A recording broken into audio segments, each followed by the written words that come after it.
Den 20. juni, der bytter jeg den her lidt kedelige hal ud med Fælledparken. Og jeg glæder mig helt vildt meget til at komme ind og varme op til løbet for organdonor inde i Fælledparken.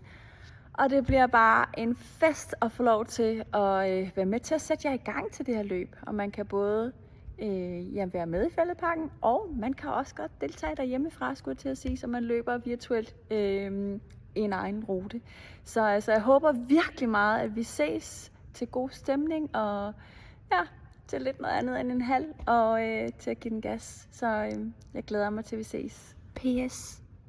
Skynd dig at melde dig til, fordi der er sidste tilmelding i morgen, den 1. juni.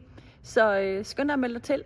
Jeg vil glæde mig til, at vi skal skabe en fest og få løbet og få gjort noget virkelig dejligt i en god sagstjeneste. Og hvis du ikke har taget stilling til det her organdonor, så kunne du jo også gøre det med det samme også. Så jeg glæder mig til, at vi ses 20. juni i Fælledparken.